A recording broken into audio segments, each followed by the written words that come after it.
Perayaan Natal di Indonesia bukan hanya menjadi momen sukacita bagi umat Kristen, melainkan juga terasa hangat bagi seluruh masyarakat. Namun, suasana itu kini perlahan sirna. Yang tertinggal adalah kenangan manis yang mulai tergantikan oleh peristiwa-peristiwa menyakitkan. Larangan mengucapkan Selamat Natal mungkin terlihat sederhana, tetapi bagi umat Kristen, hal ini adalah bentuk intoleransi yang menyedihkan. Dalam Matius 5 ayat 44, Yesus berkata, "Kasihilah musuhmu dan berdoalah bagi mereka yang menganiaya kamu."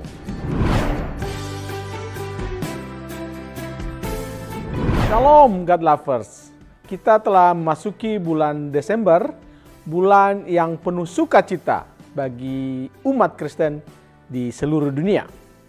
Sebentar lagi kita akan merayakan Natal, memperingati kelahiran Yesus Kristus, Sang Juru Selamat, yang datang ke dunia untuk menyelamatkan umat manusia dari hukuman dosa. Beberapa puluh tahun lalu, sampai akhir 1980-an, perayaan Natal di Indonesia bukan hanya menjadi momen sukacita bagi umat Kristen, melainkan juga terasa hangat bagi seluruh masyarakat. Pada masa itu, tetangga, teman sekolah, atau rekan kerja dari agama lain sering sekali ikut merayakan kebahagiaan Natal bersama.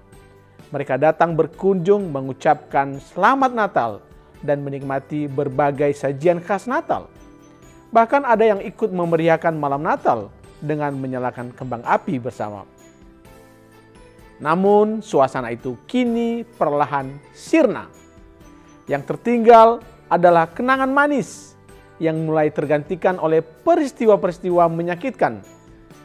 Kita ingat bom Natal, pembakaran gereja, pembubaran ibadah, dan fatwa-fatwa yang melarang umat agama tertentu mengucapkan Selamat Natal. Kenangan indah tentang keharmonisan itu telah berubah menjadi ketegangan yang terus berulang setiap tahun. Berbagai peristiwa intoleransi seperti itu perlahan menjauhkan kita dari salah satu tujuan utama para pendiri bangsa, yakni persatuan Indonesia. Bangsa ini sangat majemuk, sehingga potensi keretakan selalu ada. Namun, seharusnya perbedaan ini menjadi sumber kekayaan budaya, bukan menjadi celah yang dimanfaatkan untuk tujuan tertentu. Larangan mengucapkan Selamat Natal mungkin terlihat sederhana, tetapi bagi umat Kristen, hal ini adalah bentuk intoleransi yang menyedihkan. God Lovers, bayangkan situasi ini melalui sebuah ilustrasi sederhana. Anggaplah anak Anda sedang berulang tahun. Ketika ia bangun pagi, ia melihat ayah, ibu, dan saudara-saudaranya di meja makan. Lalu ayah dan ibu memeluknya dengan penuh sukacita, mengucapkan "Selamat ulang tahun, Nak." Tapi kakak dan adiknya bersikap berbeda. Ada yang pura-pura sibuk dengan ponsel, ada yang hanya tersenyum tanpa bicara mungkin, dan ada yang dengan setengah hati berkata, "Selamat ya." Nah, bagaimana perasaan anak Anda? Tentu ia akan merasa sedih, terisolasi, bahkan mungkin asing di tengah keluarganya sendiri. Kemajemukan bangsa kita adalah suatu keniscayaan. Dapatkah kita membayangkan pada tanggal 25 Desember, Presiden Prabowo berkunjung ke rumah Pak Hasim Joyo Hadikusumo, adik beliau. Kemudian hanya memberikan salam sambil tersenyum tanpa mengucapkan apa-apa? Ya, umat Kristen seringkali merasakan hal yang serupa. Ucapan sederhana seperti Selamat Natal mungkin tampak kecil, tetapi dalam banyak budaya, ucapan ini adalah bentuk perhatian, penghormatan, dan kasih sayang. Umat Kristen tidak memaksa umat lain untuk memberi ucapan Selamat Natal. Tetapi larangan mengucapkan Selamat Natal belakangan ini menimbulkan pertanyaan besar. yaitu mengapa di masa lalu pada tahun 70-an atau 80-an ucapan selamat Natal tidak menjadi masalah. Apakah mungkin ada pendekatan yang berbeda dari para pemimpin agama di masa lalu yang lebih menekankan kebersamaan di tengah keberagaman? God lovers, bagaimana dengan negara-negara di mana Kristen sebagai minoritas? Apakah pelarangan mengucapkan selamat Natal juga terjadi di sana? Apakah mereka menggantikan ucapan itu dengan selamat merayakan Natal? Di Malaysia, meskipun ada perbedaan keyakinan, pemerintah dan masyarakat umumnya memberikan ruang toleransi yang cukup luas. Ucapan selamat Natal sering terdengar, bahkan dari kalangan pejabat tinggi.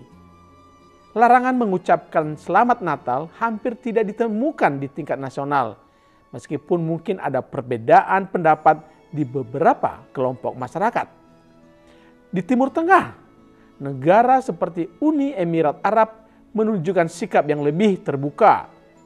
Pemimpin negara dan pejabat publik secara rutin memberikan ucapan selamat Natal kepada komunitas Kristen di sana. Hal ini dilakukan tanpa rasa takut akan kehilangan identitas agama mayoritas. Memberi ucapan tersebut sebagai bentuk penghormatan terhadap keberagaman. Di Indonesia ada fenomena menarik di mana sebagian pihak menggantikan ucapan selamat Natal dengan kalimat selamat merayakan Natal. Ucapan ini dianggap lebih netral oleh beberapa kelompok. Tetapi bagi umat Kristen, penggantian ini seringkali dirasakan sebagai kompromi yang tidak diperlukan. Sebab bagi umat Kristen, ucapan Natal yang sebenarnya adalah bagian dari sukacita perayaan dan sama sekali tidak mencerminkan pengakuan umat lain terhadap kejuruselamatan Kristus.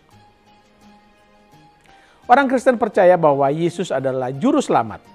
Namun orang Kristen tidak akan memaksakan umat lain untuk percaya bahwa Kristus adalah juru selamat.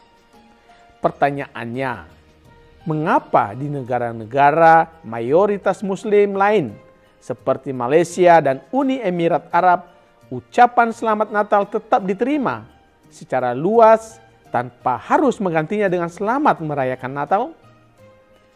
Mengapa mengucapkan selamat Natal di negara-negara mayoritas Muslim tersebut sama sekali tidak menimbulkan kontroversi? Sementara di Indonesia, hal ini menjadi isu. Hal ini seharusnya menjadi bahan refleksi kita bersama. Bangsa ini begitu majemuk. Bahkan bisa jadi di dalam suatu keluarga terdapat lebih dari satu agama dan kepercayaan, budaya, dan pandangan hidup. Kemajemukan adalah anugerah. Keberagaman suku, agama, budaya, dan bahasa yang ada di Indonesia merupakan kekayaan yang sangat berharga. Dia tidak hanya memperkaya budaya dan tradisi, tetapi dapat digunakan sebagai alat persatuan.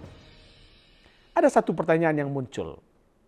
Mengapa tidak ada larangan serupa untuk mengucapkan selamat pada Hari Raya Galungan, Nyepi, Imlek, atau Waisak misalnya? Mengapa ucapan-ucapan tersebut tidak dipermasalahkan?